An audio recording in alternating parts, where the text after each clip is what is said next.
7 years ago, a student came to me and asked me to invest in his company. He said, I'm working with 3 friends, and we're going to try to disrupt an industry by selling stuff online. And I said, okay, you guys spent the whole summer on this, right? No, we all took internships, just in case it doesn't work out. All right, but you're going to go in full-time once you graduate. Not exactly. We've all lined up backup jobs.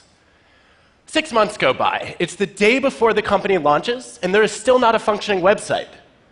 You guys realize the entire company is a website. That's literally all it is. So I obviously declined to invest. And they ended up naming the company Warby Parker. They sell glasses online. They were recently recognized as the world's most innovative company and valued at over $1 billion. And now, my wife handles our investments. Why was I so wrong?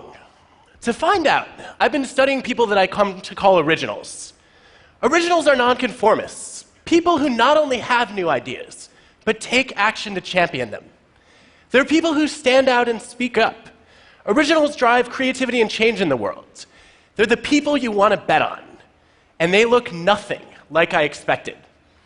I want to show you today 3 things I've learned about recognizing originals and becoming a little bit more like them. So, the first reason that I passed on Warby Parker was they were really slow getting off the ground. Now, you are all intimately familiar with the mind of a procrastinator. Well, I have a confession for you. I'm the opposite. I'm a precrastinator. Yes, that's an actual term. You know that panic you feel a few hours before a big deadline when you haven't done anything yet? I just feel that a few months ahead of time. So this started early. When I was a kid, I took Nintendo games very seriously. I would wake up at 5 a.m., start playing, and not stop until I had mastered them. Eventually, it got so out of hand that a local newspaper came and did a story on the dark side of Nintendo, starring me.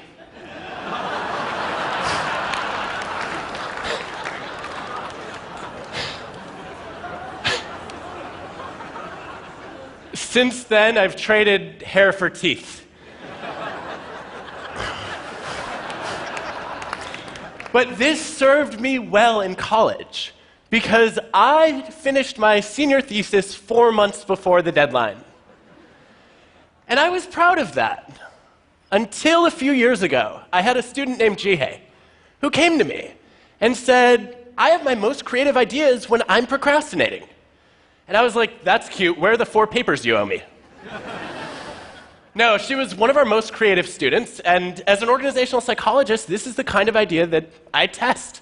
So I challenged her to get some data. She goes into a bunch of companies. She has people to fill out surveys about how often they procrastinate. Then she gets their bosses to rate how creative and innovative they are. And sure enough, the precrastinators like me who rush in and do everything early are rated as less creative than people who procrastinate moderately. So I want to know what happens to the chronic procrastinators. She's like, I don't know, they didn't fill out my survey. No, here are our results. You actually do see that the people who wait till the last minute are so busy goofing off that they don't have any new ideas. And on the flip side, the people who race in are in such a frenzy of anxiety that they don't have original thoughts either. There's a sweet spot where originals seem to live. Why is this? Maybe original people just have bad work habits. Maybe procrastinating does not cause creativity. To find out, we designed some experiments. We asked people to generate new business ideas. And then we get independent raters to evaluate how creative and useful they are. And some of them are asked to do the task right away. Others we randomly assign to procrastinate by dangling Minesweeper in front of them for either 5 or 10 minutes. And sure enough, the moderate procrastinators are 16% more creative than the other 2 groups. Now, Minesweeper is awesome, but it's not the driver of the effect. Because if you play the game first, before you learn about the task, there's no creativity boost. It's only when you're told that you're going to be working on this problem, and then you start procrastinating, but the task is still active in the back of your mind, that you start to incubate. Procrastination gives you time to consider divergent ideas, to think in nonlinear ways, to make unexpected leaps. So just as we were finishing these experiments, I was starting to write a book about originals. And I thought, this is the perfect time to teach myself to procrastinate while writing a chapter on procrastination. So I meta-procrastinated. And like any self-respecting precrastinator, I woke up early the next morning and I made a to-do list with steps on how to procrastinate. And then I worked diligently toward my goal of not making progress toward my goal. I started writing the procrastination chapter, and one day I was halfway through, I literally put it away in mid-sentence for months. It was agony. But when I came back to it, I had all sorts of new ideas. As Aaron Sorkin put it, you call it procrastinating, I call it thinking. And along the way, I discovered that a lot of great originals in history were procrastinators. Take Leonardo da Vinci. He toiled on and off for 16 years on the Mona Lisa. He felt like a failure. He wrote as much in his journal. But some of the diversions he took in optics transformed the way that he modeled light and made him into a much better painter. What about Martin Luther King Jr.? The night before the biggest speech of his life, the March on Washington, he was up past 3 a.m. rewriting it. He's sitting in the audience waiting for his turn to go on stage, and he is still scribbling notes and crossing out lines. When he gets on stage, 11 minutes in, he leaves his prepared remarks to utter 4 words that changed the course of history. I have a dream. That was not in the script. By delaying the task of finalizing the speech until the very last minute, he left himself open to the widest range of possible ideas. And because the text wasn't set in stone, he had freedom to improvise. Procrastinating is a vice when it comes to productivity, but it can be a virtue for creativity. What you see with a lot of great originals is that they are quick to start, but they're slow to finish. And this is what I missed with Warby Parker.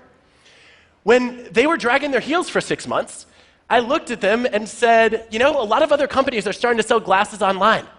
They missed the first mover advantage. But what I didn't realize was they were spending all that time trying to figure out how to get people to be comfortable ordering glasses online. And it turns out the first mover advantage is mostly a myth.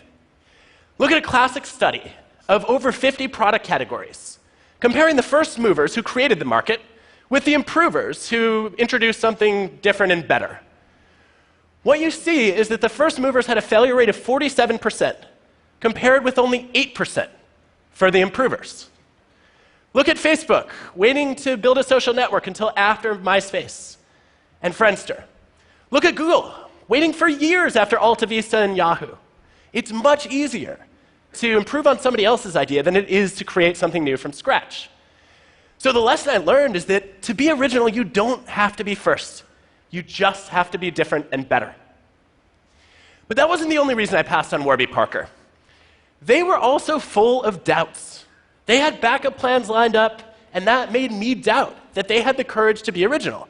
Because I expected that originals would look something like this. Now, on the surface, a lot of original people look confident, but behind the scenes, they feel the same fear and doubt that the rest of us do. They just manage it differently. Let me show you. This is a depiction of how the creative process works for most of us.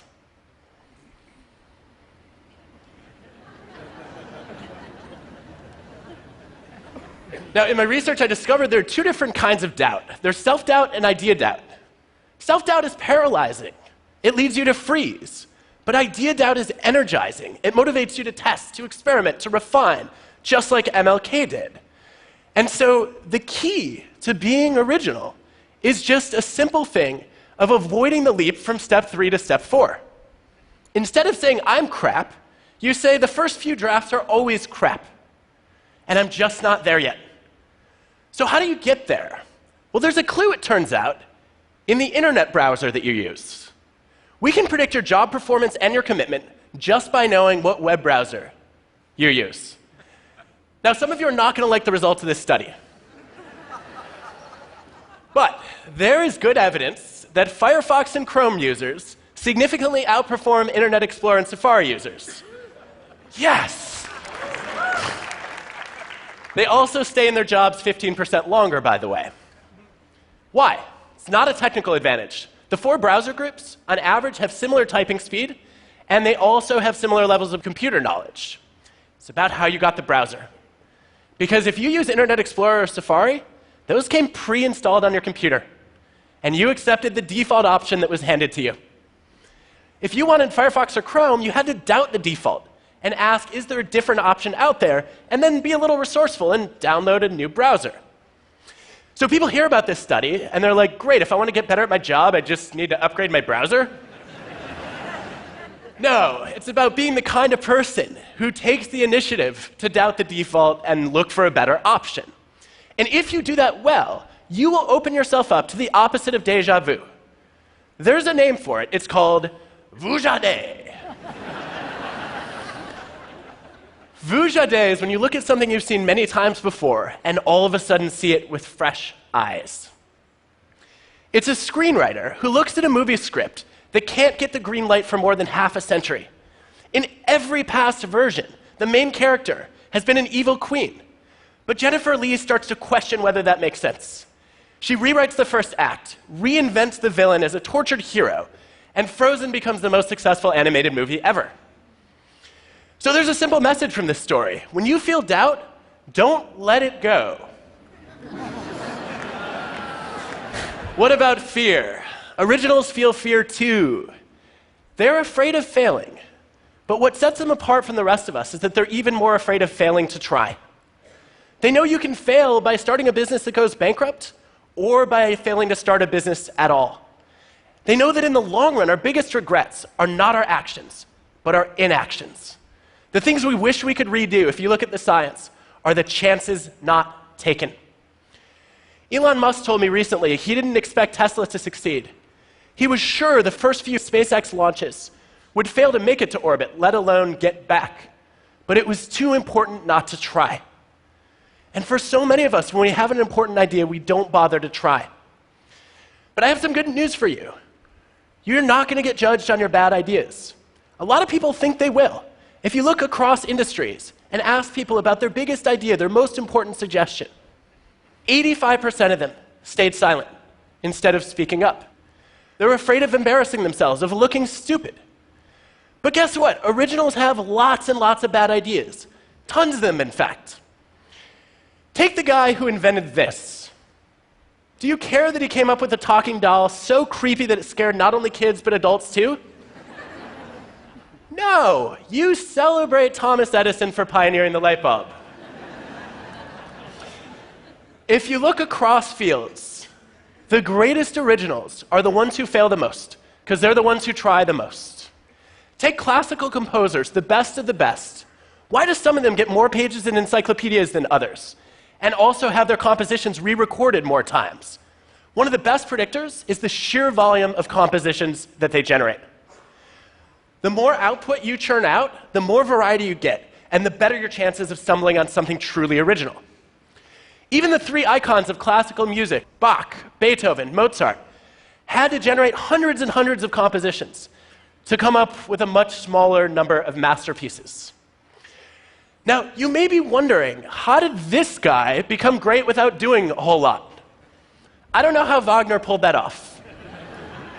But for most of us, if we want to be more original, we have to generate more ideas. The Warby Parker founders, when they were trying to name their company, they needed something sophisticated, unique, with no negative associations to build a retail brand. And they tested over 2,000 possibilities before they finally put together Warby and Parker. So if you put all this together, what you see is that originals are not that different from the rest of us. They feel fear and doubt. They procrastinate. They have bad ideas. And sometimes it's not in spite of those qualities, but because of them, that they succeed. So when you see those things, don't make the same mistake I did. Don't write them off. And when that's you, don't count yourself out either. Know that being quick to start but slow to finish can boost your creativity. That you can motivate yourself by doubting your ideas and embracing the fear of failing to try. And that you need a lot of bad ideas in order to get a few good ones. Look, being original is not easy, But I have no doubt about this. It's the best way to improve the world around us. Thank you.